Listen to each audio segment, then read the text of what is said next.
Thanks for tuning in to another episode of Nuggets News. Tonight's video is going to be a little bit different. I'm just going to go off the cuff and talk about how to consistently make money in this crypto space. So obviously, if you've been following my work, we've done extremely well lately, and a lot of people want to know, am I getting insider tips, or how do I pick the coins that I've chosen to cover in my videos? And some of those are up hundreds or even 1,000% just since time of recording. And my method that I've used for the past 5 years is pretty simple. It's based on bottom-up research, so finding out about the fundamentals before I decide to invest money into a coin because I think it's a good quality project. So I want to talk about what I look for. So the first thing that I'm looking for is the quality of the team, and these days you can check out their bios, okay? It only takes a short time to even get a feel from a few YouTube videos whether or not someone puts out a good vibe, whether they're a good individual, as well as looking at their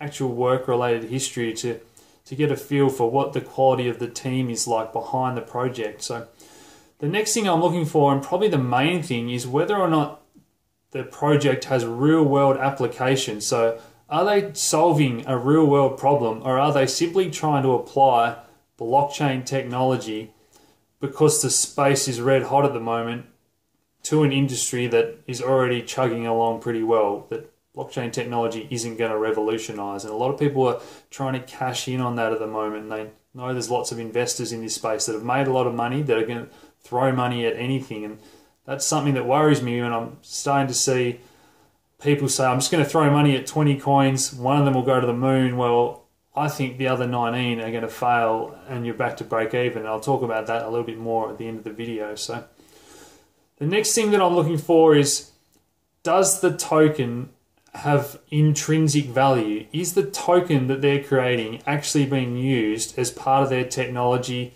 their infrastructure, and their company in the future? So that gives it more chance to grow in value for the holders, rather than these tokens that are simply being used to raise money for the company. Okay, so that's really important. The fact that those tokens are going to be part of the platform they are building or have real world use case. The next thing that I really am looking at closely that's getting out of hand now is the ICO structure, the market cap, or the hype surrounding the coin. If too many people know about it, there's too much money flooding into it, you've got to be aware that that is going to dilute the percentage of the company that you own.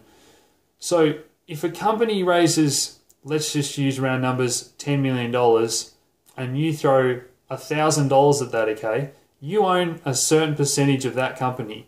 Now, if that same company or project raises $100 million, you own 10 times less of it. You've been diluted by a factor of 10. Now, when a project hits the market with a value of $100 million, for it to go up 10 times in price, it's got to reach $1 billion in market cap. Now, for a project that's only got $10 billion market cap, that's so much easier for them to grow to that $100 billion, give those initial investors a better return, and then grow from there, okay? So the scope for growth is higher the smaller the ICO, and we're seeing too many ICOs get greedy, uncapped ICOs, longer and longer periods of time for the raising of the capital, okay? And that just dilutes shareholders. So the hype is the other thing I just mentioned there. So we want to invest in these things before everybody's talking about them, so that the next wave of people finds out about those projects and more money flows into that space once people find out about them. So there's no point in investing in something if everybody knows about it already. So if everyone's already aware of it, who are those people going to sell to? It's so much harder to find the next group of investors and the next wave of money to increase that coin in value if everybody's already aware of it.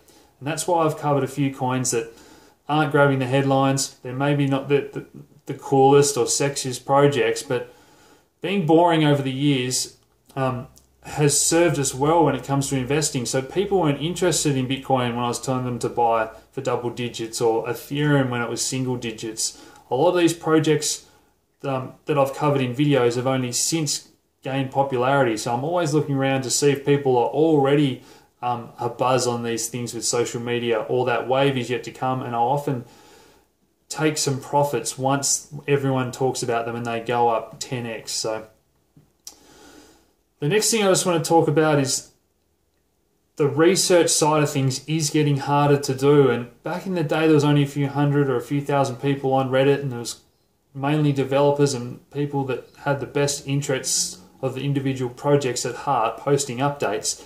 Now there's so much FUD, misinformation, hype. It's just getting harder and harder on Reddit and social media to find the signal from the noise, which is one of my favorite books that I've mentioned before. Okay, so Nate Silver talks about what's important to digest, whereas what's the news just to ignore. So that is getting harder and harder, and we're lucky that we do have a good community, and in my member space in particular, where we're helping each other and doing the research and then sharing that.